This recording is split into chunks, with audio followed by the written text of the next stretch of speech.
The New York Ska Jazz Ensemble with Harlem Nocturne.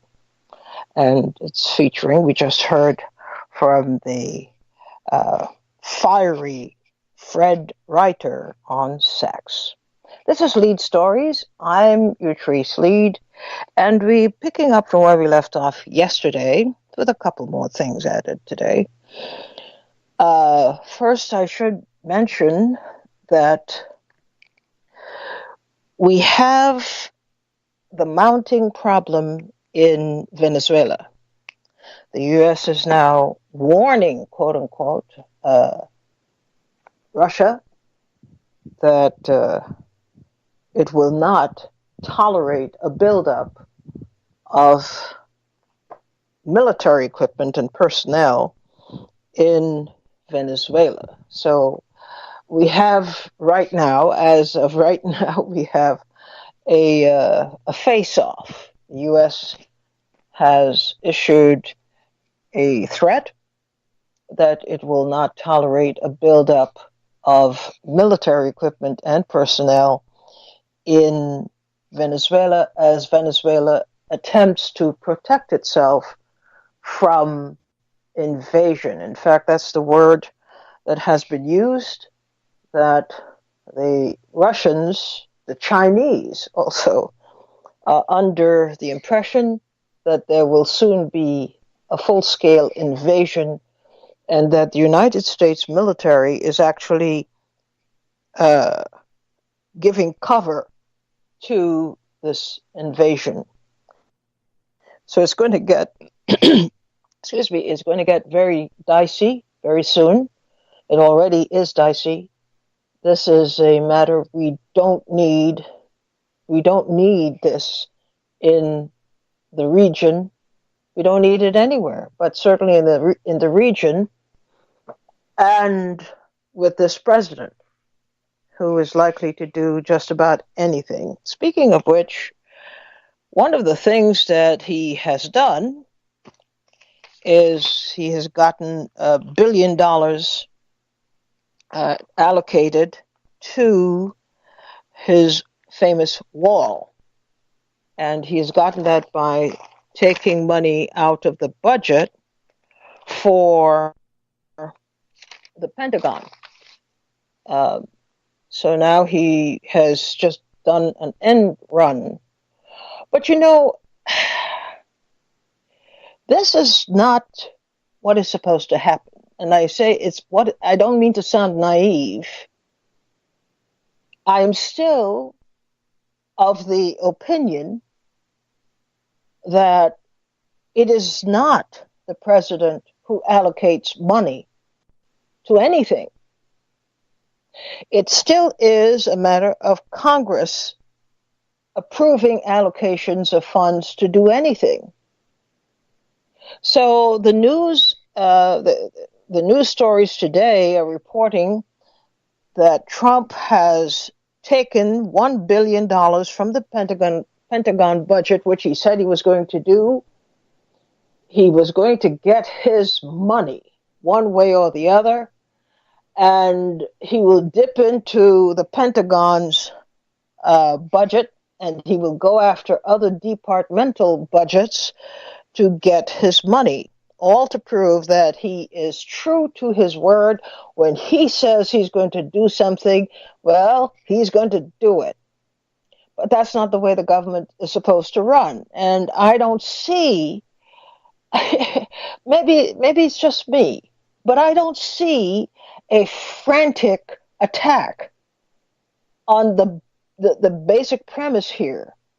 There had already been several rounds of fighting with regard to the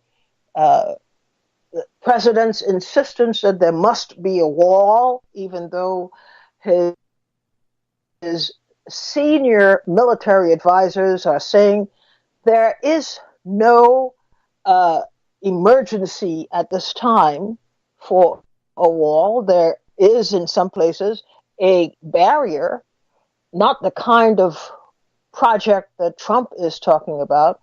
But in any event, we had heard from military advisors, we had heard from a whole bunch of people who said there is no emergency that requires the spending of billions of dollars to build a wall at this time. Trump has decided he doesn't care what people think. He's going to get the money. Now, for the moment, he's saying that this $1 billion that he extracted would come from the Pentagon's budget, and it will go toward building 57 miles of wall. That was not supposed to be the plan. It was not supposed to be the plan. And again, the president continues to do this over and over and over again, and they won't smack him down. He is not the person to handle allocations of money for anything. Whatever it is that he wishes to fund, that is a matter for Congress. Congress does that. So you can't just say, well, you didn't give me what I asked for. I'm going to do an end run around you and take the money from the Pentagon and go build this wall. Now, it's very possible that that money, if at all taken from the Pentagon's budget, could have been allocated for something else. But he has shown absolute disdain for behaving like a president, understanding how the country runs.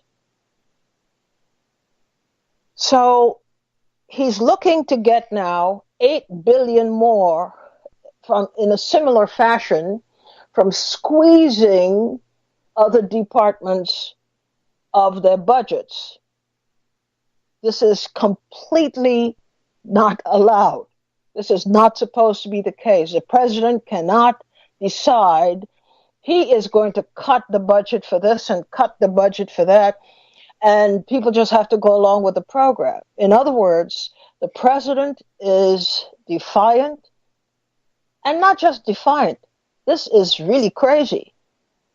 This is just crazy. This is not government at all. This is a stick-up. He had done a stick-up before. He likes the idea of doing stick-ups.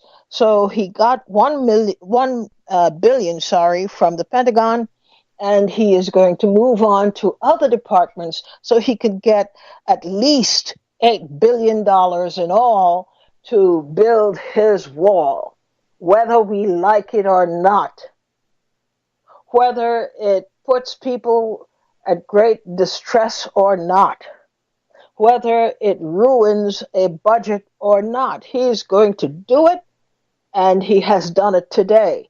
Now, I don't know what these Democrats are doing, and I'm getting more and more fed up with them because, well, it's not just only the Democrats, to be fair. We have the Republicans, everybody is just kind of laying low and letting Donald Trump have his way, doing whatever it is he wants to do, and they'll go along with it. And that is wrong. Absolutely wrong.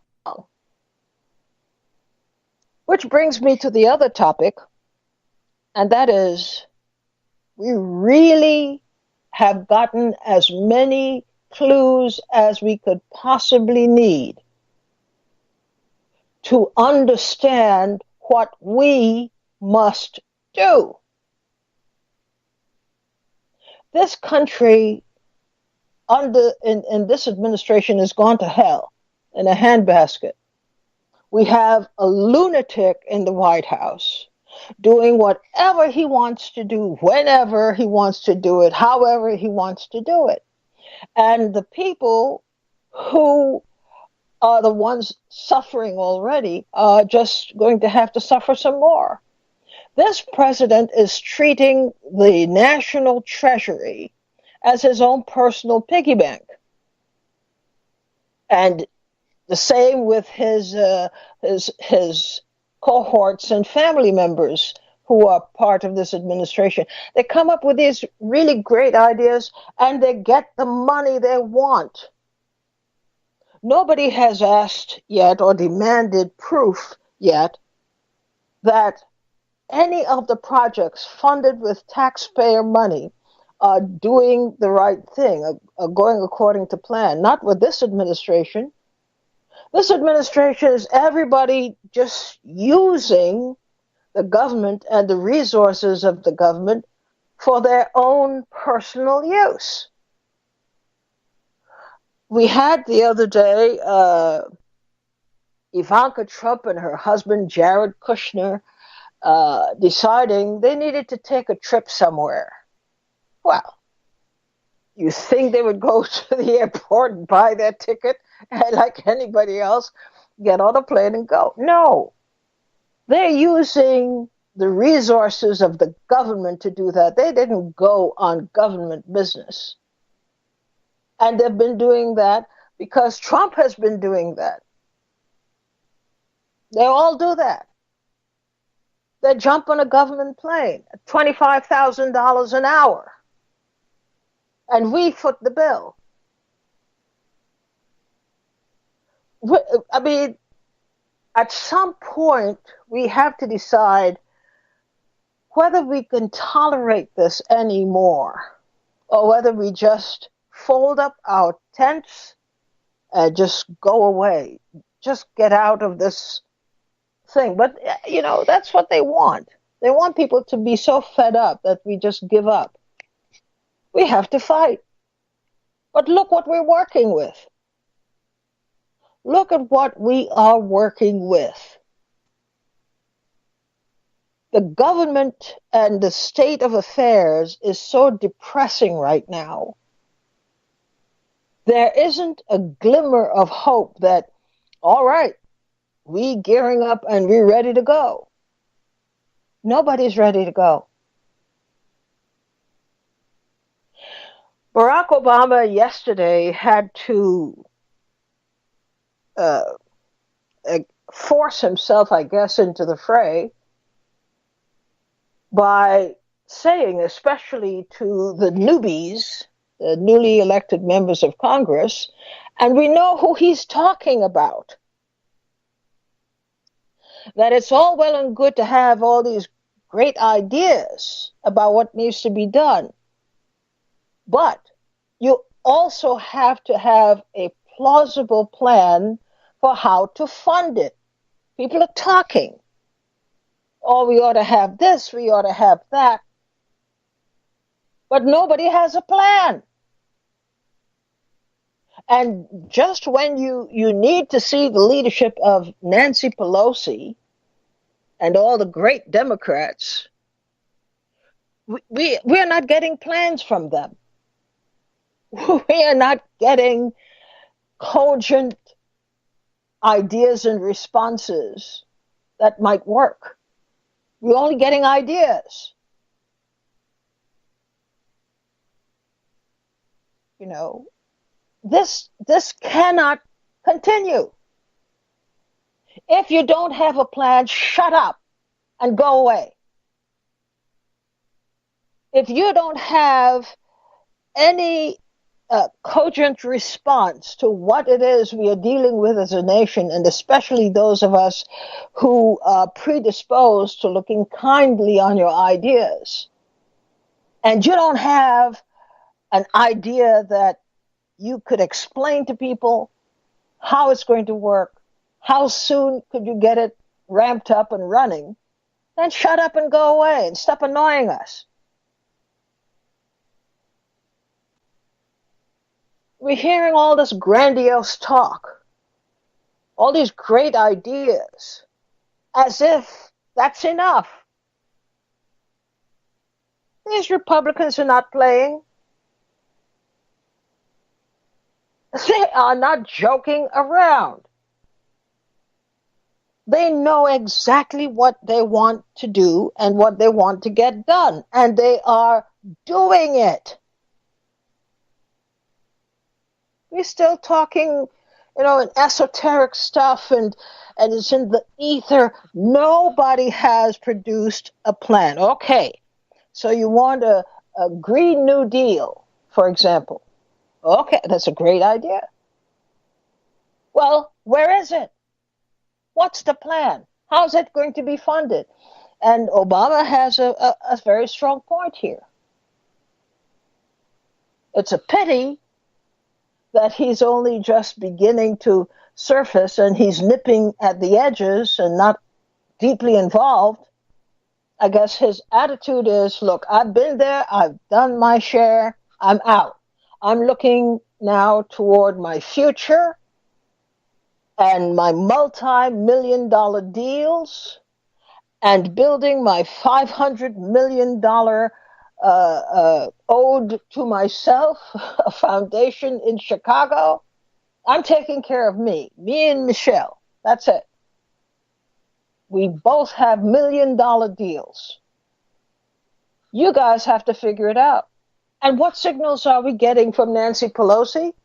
What signals are we getting from any quarter in the Democratic Party? Considering that, yes, we know there are other parties, but by and large, it's the Democrats versus the Republicans. The Republicans are tearing this country up, looting it. They are bringing us down to the lowest common denominator we have experienced in years. And the Democrats are just having talks, as if that is what gets things done. And we have people now so involved in their political futures, they don't even have time. They don't have time to sit down and talk to us and tell us, look, I'm running, these are my main points, or let's start with the party. What is the party standing for? It is not enough to say you're against Trump. Since when is that sufficient? You have no plan. And you jerking people around. You're saying the right phrases and you staging right news conferences and blah, blah, blah, blah, blah. But as a party, you're shot. You have nothing to offer. Not yet. You're just talking. At least I could make the exception here of Bernie Sanders. He has at least come up with an idea of how you fund health care and so forth. But that's not the party. The party hasn't yet committed itself to what it is it will do. It is not engaging with this president who is slaughtering us. When he says he's going to get $1 billion from here and get $1 billion from there, which he was denied by a lawfully constituted body, and he says, I know what I'm going to do. I'm going to run around you. And we have no response. And you speak for the people? You pretend you speak for the people? Who needs you? I am as powerful as the Democratic Party right now. So are you. Because they haven't advanced a cogent plan. They're not organized. They're fighting among themselves. They have different visions. The Republicans, say what you want about them, they know exactly what they want. They're organized. They're taking us all to hell, but they're organized.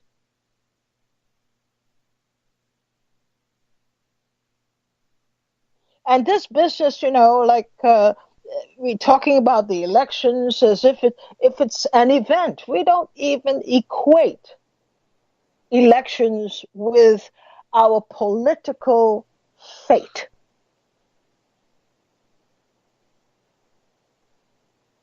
If you were to ask any Democrat right now, what is the platform of the party? Set aside individuals. What does the party stand for? What is it doing? What are its priorities? You can't get an answer. I mean, just 2 years away from the presidential election.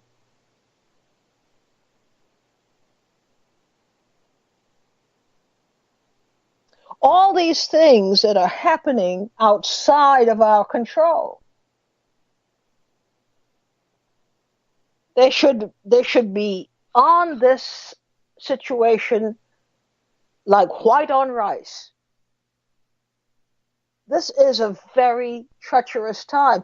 I mean, we have war being threatened right on our doorstep that will involve at least 3 world powers.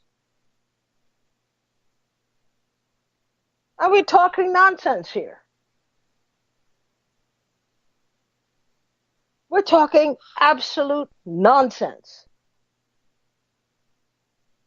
So I am at a loss, and I'm not feeling hopeful about any major resistance to this president and his administration, which has torn this country and tilted it upside down. I'm not hopeful about it.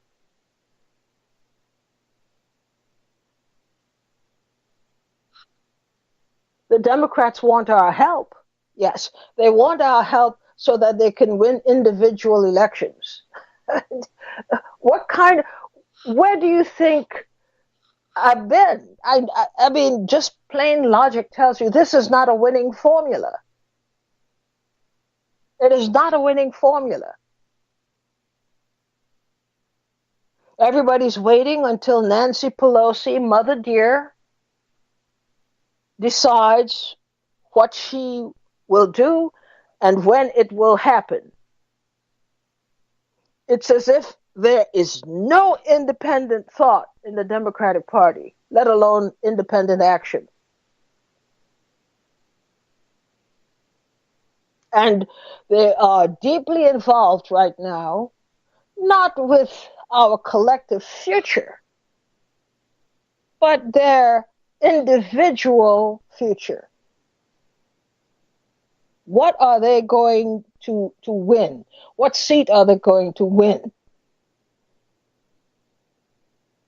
Talked about the newcomers, especially Congresswoman Omar of Minnesota, Congresswoman Tlaib, others, the incoming freshman group, you don't get the sense that they are bringing bright new visions. They're talking stuff that has nothing to do with the collective movement forward. They already are in the wrong mode of it's about me first, me only.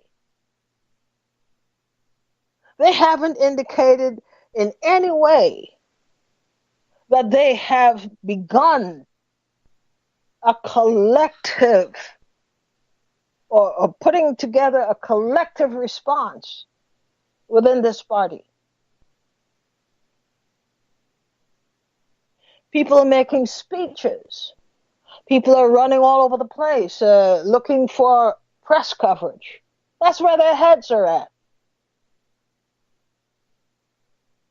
You didn't get elected to be noteworthy for news coverage and things you say off the cuff that you have to bend back and apologize for because your mouth is in overdrive and your brain is in neutral.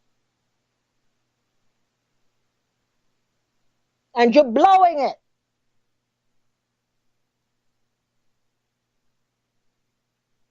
So I think the Democratic Party better get serious. I have no hope at this point that they are moving in the right direction with the right kind of energy, that they really are fighting a system. I have no such hope.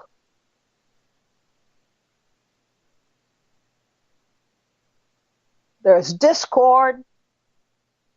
There's disunity. There's everybody sitting around waiting as if they're on a plantation, waiting to see what Nancy Pelosi will decide should be done.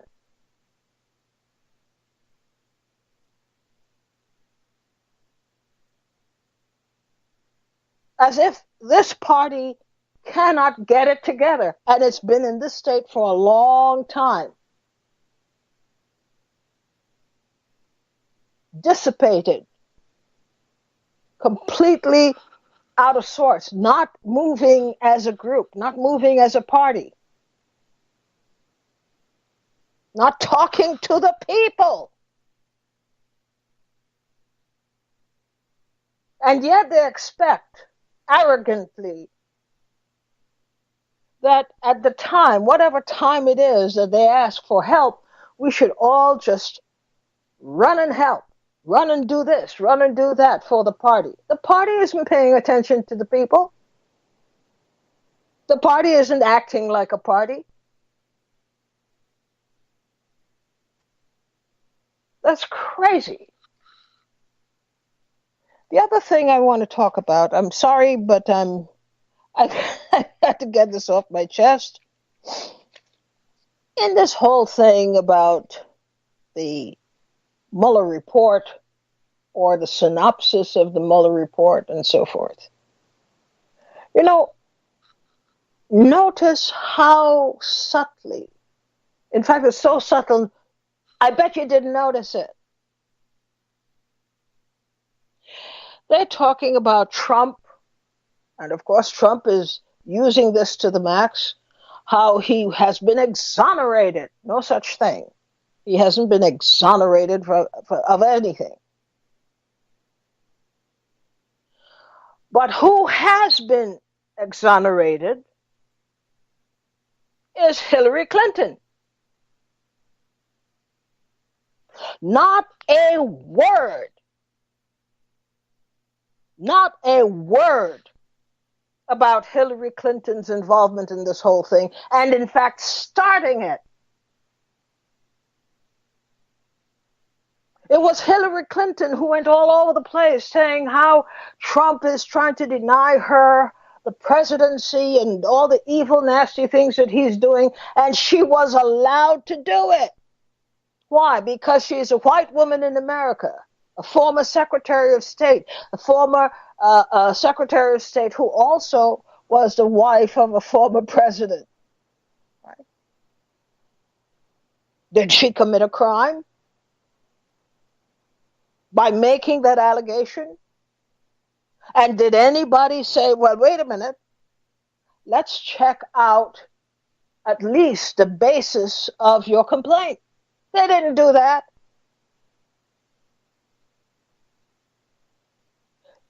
In this country, it's like saying, the basis of some of these rape charges. Nobody asks for the truth. Nobody asks for evidence, depending on who is complaining. This woman started a problem that cost $30 million and almost 2 full years to come to the point in which there is a determination on one set of allegations, and those allegations are not that serious, that amount to crimes. But the allegations that do amount to crimes, there's no determination. And somehow everybody's satisfied with that. After spending $30 million and almost two years investigating. You will notice that. See, I notice things like that. Her name has not come up as a person lodging false charges. When she made those charges, nobody said, well, give us some basic evidence. No, they left her alone. She was to be left alone. And she went all over the country seeking election as the president of the United States, making these charges, causing the country to foot this bill of $30 million, and still not legitimizing not one of the things that she said. You see, we're joking. We are joking. And we have these tricks being played on us, and we are encouraged to believe, and we are encouraged to support. And you see, there is no, on a moral basis, there is no difference between Hillary Clinton and Donald Trump. No difference. The lying, the cheating, the misdirecting, all of that, so that she can have her way. And she did. And now, everybody, Democrats and Republicans alike, are fashioning this new narrative now that it is really one thing when it is not. The only person who has been exonerated in this process has been Hillary Clinton. Now you can tell me why. I'll take this break and come back to your comments at 888-874-4888 right after this.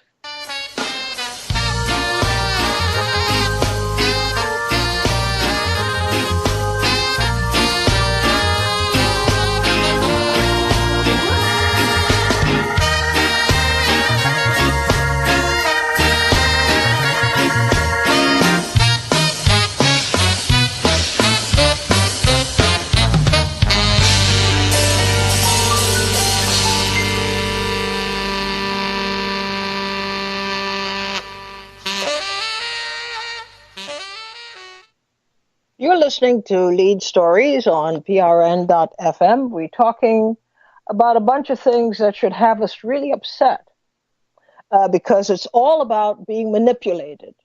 We're all being manipulated. And at some point, we have to understand how precious our real estate is and not allow it to be defiled so easily. Not at all. People are telling us this and telling us that, and news people telling us this. And this is why I emphasize all the time. You do your own thinking. Do your own thinking. Because when you do your own thinking, you get to see the games that are being played. You start asking the right questions for which there are no answers. How are you going to tell people, you've pretty much solved half of the problem? You're not releasing the entire report so that people with independent minds can figure out what really happened here. So you're not doing that. And both the Democrats and Republicans are doing it, and progressives. Marie from Baltimore, what are your thoughts? I can't even remember your name right now, but I said I can't remember it's your your name. It's your truth, Marie. I had my words together before I called up, and I didn't think I was going to call up. But, baby, you have said it all, what I've been thinking a long time. But we're going to see how things are going to swing out here, and they're going to swing out badly here in this country. I have to say this. I don't want to say it, but I'm going to say it. We're heading in a bad way. The longer this man stays in office, it's going to be trouble. And, look, you have a nice day. That's all I have to say. Thank you. Oh, great. Thank you, Marie. Thanks for calling in. You see, the issue here is, what in the end are we about? What are we about? Individually, collectively, what are we about? Look at what they have done. And I make no distinctions between the Republicans and the Democrats and anybody else. Look at what they've done.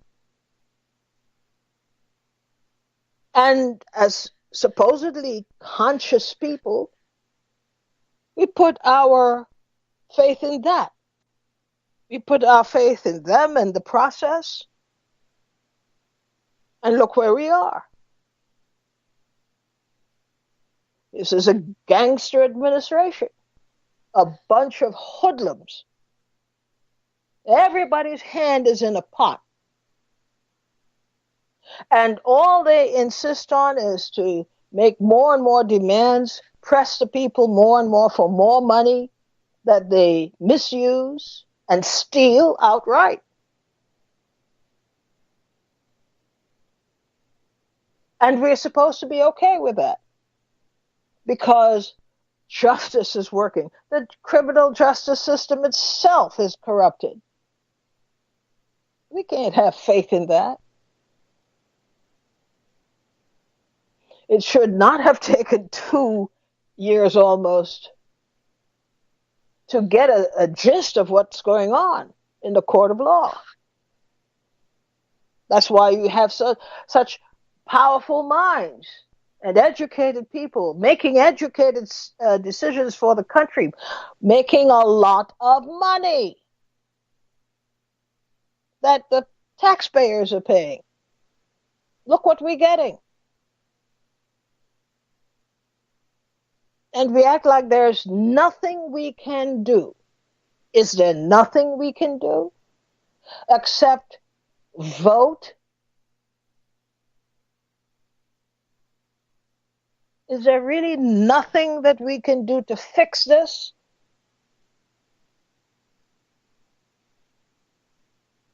I worry about what we are supposed to be prepared for.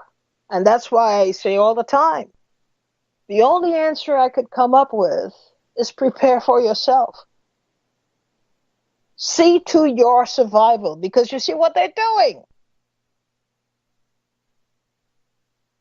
They're causing us to question what this country believes it owes its citizens. And it owes them less and less and less every day. It demands more and more and more from them every day. Willie from Brooklyn, you're on the air. Good afternoon, beloved, and my family. Hello, The thank you, world, Willie. you were talking about the justice system. That's just about right, in my judgment. It's a justice system run by a bunch of criminals. It's very simple. Everything is right there for you to see and for us to see. And you did several programs on the Democratic Party and the Republican. It's the same party. So to look to either party for anything different is just idiotic, in my judgment. It's the same bird, the right wing and the left wing. That's all. Now the question is, what are we going to do? I'm asking it too. I'm asking the question. Well, from my standpoint, we already have things in place.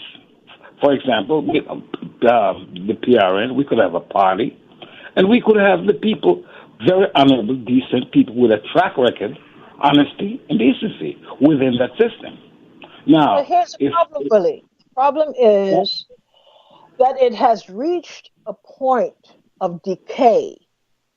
The system has reached a point of decay where even if you had really well oxygenated new blood, they're going to come in to this decay and will become, part of the decay at some point. Do you sense that we have any alternatives, or do you sense that it's a matter of starting over fresh, or what do you think? Yeah. What do you think? We have to create our own system. Period. And dismiss the entire Washington. Period. But is that logical, and is that even doable? No. Because I think it takes a lot to run this country. But do you have an idea of where we can start? Let's just say that. By educating the masses of people. Even 50% of the American people, because the majority of the American people has been miseducated. So they don't understand. And that job is for us to do, the PRN people. Listeners, you guys within that organization is doing an superb job. It's up to us. That's the only way I see out. Because we got to clean Washington out, period. Because just like you said, they're gangsters. That's it. They're what they are, gangsters, criminals. Okay. But of course, I applied a pretty wide label. I don't mean that every single person is a gangster, but it looks like it. It feels like it. Okay. In my judgment, all of them are, because there's no one speaking out against it. So we have to get people in there. For example, look at the work Gary's doing. I'm so concerned that they may hurt him. That is my concern. Not what they're doing in Washington. We already know what they're going to do. But the question is, again, like I said, what are we going to do? And the ball is already rolling. It is up to us to complete it and re-educate the masses of America, masses of people. That's it. I see no other way out. Wow. How do we institutionalize this change that you're talking about? How do we make it happen in a broad sense, broader than it is now? Chief, we already have this thing in place. Educating the people, the masses of people. On a day, we have to do that because we know the truth.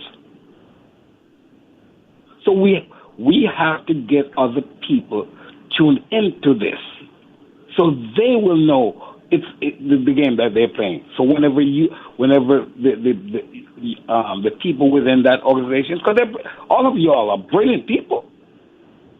So I'm the first one to say I'm just stupid. So once you point out what we have to do, I'm sure everybody will say, "Oh yeah, that's right. Let's do this." It's simple, in my judgment. Well, you see, here's the thing. It has become a mega corporation of craziness. And just about everybody that should be doing important work is fixed on doing what they have to do for themselves. I get the feeling that on any given day in Congress, you would have less than half the people in Congress really seriously concerned about advancing the cause for the people. What is it that we can do to help this nation? You look at all the indications. People are getting sicker. They're getting older. They're getting lower salaries if they're working at all. Poor schools, poor living conditions. So we have to do something. Thanks so much, Willie, for bringing your thoughts to the table today. Patricia from New York, you're on the air. Hi, good afternoon, you, Teresa, and good afternoon to the PRN family. Thank you, Patricia. Good afternoon to you. As you know, I have not been hopeful for a while, although when we had our new crop of young legislators who came into the Congress, I was somewhat excited. But then I watched the response that Representative Omar Ilan received. And I realized that not only did she not have support, for the first time, I think she's beginning to understand how African Americans have been treated in terms of the N-word. She now understands that she's now part of that N-word community.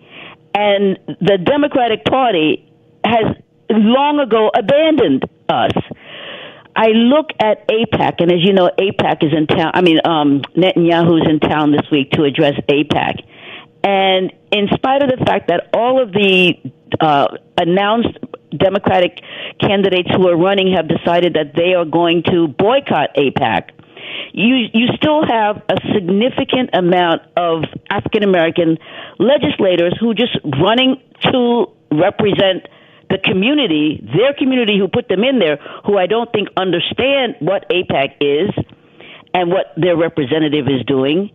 And I guess I'm rambling because all around me I see evidence of the fact that we are just so alone.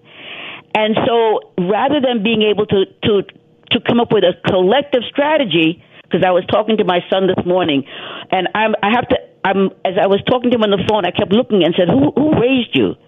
Because here is my son who I raised. I got to claim this one. And he was talking about the fact that my generation, i.e. you and me, we failed him. That our old way of thinking about collective work and responsibility is old-fashioned.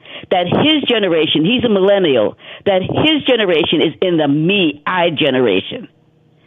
And I said to myself, oh my God, if my child that I raised can talk like that, well, then I understand why elected officials talk like that.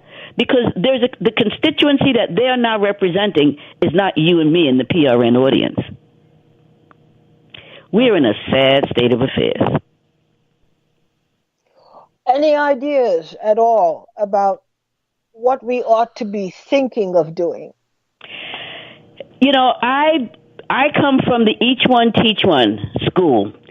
And every time I make an effort to do that, I am told, well, what are you doing other than trying to teach me? What are you doing? So my response is, well, if I inform and educate and enlighten you, hopefully that will instill some individual activity or strategy that maybe not only individually you can employ, but collectively. And it stops right there. I'm told, what are you doing? Don't talk to me, what you doing?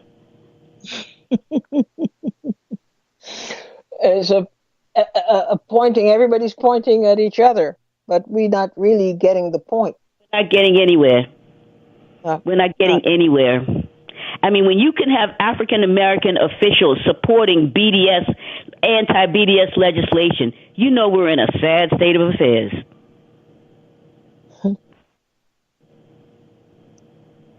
It's a very serious issue. We have a crisis, I think. We have a major crisis on our hands because I think you're right on this point. We're being told the same backward, self-defeating thing, even from our own legislators who used to have different ideas. That's because you look at poor Ilhan. She got so beat up so quickly. She thought she knew the terrain in which she was going. And she learned very, very quickly. She got smacked very, very early and very quickly. Look, this is my territory. Don't come in here and think you're going to change stuff. I run this roost, not you. And she kind of said, okay, sorry, my bad. She fell in line kind of quickly, but fell in line all hope isn't lost. She but didn't it just understand. feels like we're losing. It feels like we're losing so badly. She didn't understand the terrain that she didn't understand where she was going. She didn't understand that she was going to get opposition. She didn't survey who are my friends and who are my enemies, who will support me, who will stand next to me, and who can I just write off. She didn't do her homework. True. And so because she didn't do her homework, she got smacked and she sat down. Well, what do you think about this idea that the only exoneration that has come out of this little debacle that we are experiencing is Hillary Clinton? You know something? I have to admit that I hadn't even thought of that.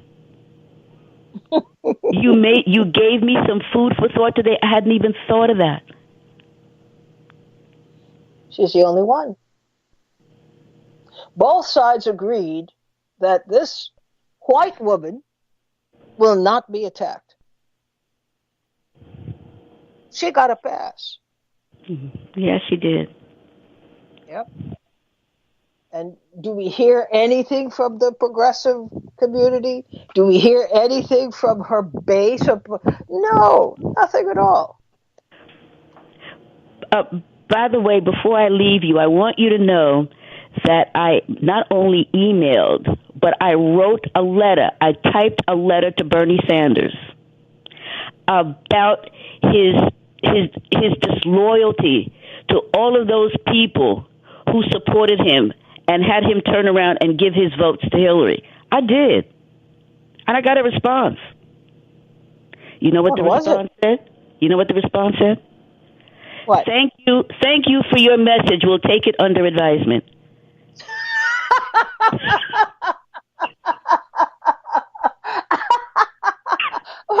You know, I don't mean to laugh, but I got a written response, darling. I got it in my house. Thank you for expressing your concerns, it says. Yep. That's response number 5. What do you do? What do you do? Well, we're going to have to figure that out really soon and be pretty fierce about it. Because it's not as if I didn't write the man and say, this is what you did. He said, thank you for expressing your concern. Mm-hmm. And that should suffice. That was you're not going to hear from him at all. So pretty soon we will have to come to terms with this. Exactly. Are we the lost sheep? Do we have a prayer in coming together and doing something? And what would that something be? How do we get it done? Thanks for your call, Patricia. Thank you. Have a good day. You too. This brings us to the end of our program today. And we got to get serious and see things for what they are.